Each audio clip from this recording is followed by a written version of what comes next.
Assalamualaikum warahmatullahi wabarakatuh. Innal hamdalillah nahmaduhu wa nasta'inuhu wa nastaghfiruh wa na'udzu billahi min shururi anfusina wa min sayyiati a'malina may yahdihillahu fala mudilla lahu wa may yudlil fala hadiyalah. Asyhadu an la ilaha illallah wahdahu la syarikalah wa asyhadu anna Muhammadan abduhu wa rasuluhu la nabiyya ba'dah. Allahumma salli wa sallim wa barik ala nabiyina Muhammadin wa ala alihi wa ashabihi wa mawwalha ma ba'd. Rabbi shrah li sadri wa yassir li amri wa hlul 'uqdatam min lisani yafqahu qawli.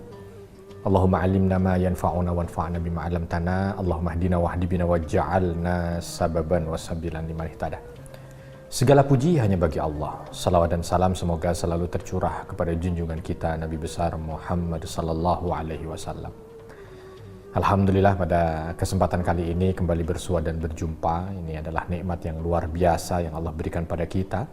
Dan mudah-mudahan nikmat ini akan terus dawam, langgeng ya, untuk kebaikan kita. Sahabat yang dicintai Allah, pemirsa, Assalamualaikum Nusantara dimanapun sahabat berada.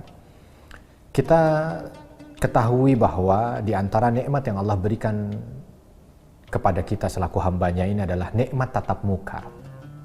Ya. Nikmat tatap muka, nikmat ketemu itu, nikmat berjumpa.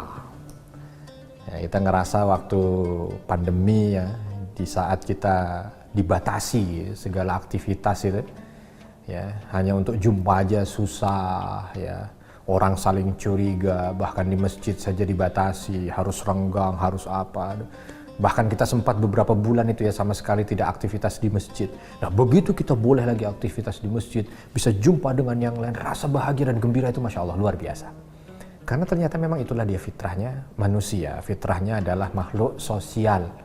Fitrahnya itu berjumpa dengan yang lain. Fitrahnya itu komunikasi. Ya. Jadi kalau hanya diminta untuk berdiam diri dan sendiri, ya dia menyalahi fitrahnya sehingga tidak nyaman gitu ya. Nah, saya tidak bicara tentang nyaman atau tidak di saat kita tidak boleh ketemu atau tidak ketemu orang, bukan.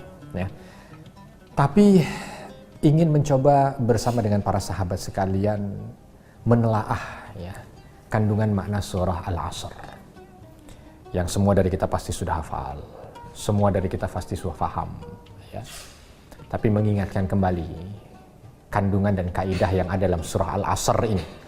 Karena Imam Syafi'i rahimahullah itu mengatakan kalau Al-Quran itu tidak turun ayat yang lain, cukup ayat dalam surah Al-Asr ini sudah menjadi ya sudah cukup menjadi pengingat bagi kita sebagai manusia. Dan ternyata memang betul. Memang kita tidak bisa mendalaminya dengan begitu dalam dengan kesempatan yang singkat ini, tetapi minimal ini bisa mengingatkan kita. Kenapa sang imam sampai mengatakan begitu ya dalam surah Al-Asr ini. Bahkan ada beberapa riwayat beberapa orang saleh itu kalau berjumpa dengan yang lain itu tidak melewatkan pertemuan mereka ini dengan membaca di antara mereka surah Al-Asr. Ya, coba Masya Allah tuh ya. Kalau kita tadi sampaikan bahwa pertemuan itu ya atau perjumpaan itu sesuatu yang membahagiakan, ternyata orang-orang soleh ya itu tidak berjumpa atau tidak mengakhiri perjumpaan mereka kecuali mereka membacakan satu di antara mereka mungkin surah Al-Asr. Jadi ketemu berdua ngobrol nih, nggak berpisah kalau belum baca surah Al-Asr. Nah, berarti kan dalam banget sebenarnya makna yang ada di dalamnya. Jadi seolah ketika bertemu itu nggak afdol kalau nggak baca surah Al-Asr. Emang ada apa sih? Kan pertanyaannya begitu. Kenapa dulu orang-orang saleh itu ketika berjumpa satu dengan yang lain itu tidak berpisah kecuali mereka membaca surah Al-Asr. Coba kita lihat. Allah Subhanahu wa taala berfirman dalam surah Al-Asr. A'udzu billahi minasyaitonir rajim. Bismillahirrahmanirrahim. Wal 'asr. Innal insana lafi khasar. Yang pertama Allah sampaikan dengan qasamnya. Ya. Wal 'asr. Waw itu waw al-qasam. Waw sumpah. Jadi kalau diartikan ke tempat kita dalam bahasa kita berarti kalimatnya demi Allah, nah, gitu ya.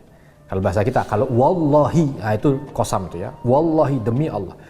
Nah, kalau dalam surah Al-Asr ini wal asri demi masa. Nah, bicara tentang sumpah memang beda hukum, ya. Kalau kita sebagai seorang hamba hanya boleh bersumpah atas nama Allah, tidak boleh yang lain. Makanya kalimatnya wallahi, billahi, tallahi. Kalau ini dalam redaksi bahasa Arabnya, ya. Bahasa kita mungkin hanya satu redaksi aja. Demi Allah, demi Allah, demi Allah. Kalau ingin sumpah hanya ini bolehnya, nggak boleh dengan yang lain. Demi bintang, nggak boleh itu, nggak boleh. Ya, tidak diperbolehkan dalam syariat kita. Demi matahari, tidak boleh. Nah, kalau dari sang pencipta bersumpah, Allah Subhanahu wa Ta'ala bersumpah, Rabbul Alamin bersumpah, maka Allah bersumpah dengan makhluknya. Ya. Wasyamsi waduhaha, demi matahari dan demi waktu duha. Bersumpah dengan makhluknya, matahari makhluknya, waktu duha makhluknya. Ya. Nanti bersumpah lagi dengan misalkan wassama'i wattariq, ya, bersumpah dengan langit, bersumpah dengan yang datang di malam hari, bersumpah dengan makhluknya. Termasuk di sini wal asri, Allah bersumpah dengan al asr, waktu asar. Tapi ada yang mengatakan asrun di sini, karena bahasa Arab tuh asrun itu juga artinya masa. Jadi bukan hanya identik pada asar atau waktu asar, tidak, tapi asrun adalah masa, waktu. Jadi demi masa, demi waktu. Nah, ada rahasia ya, ketika Allah Subhanahu wa Ta'ala itu bersumpah dengan makhluknya.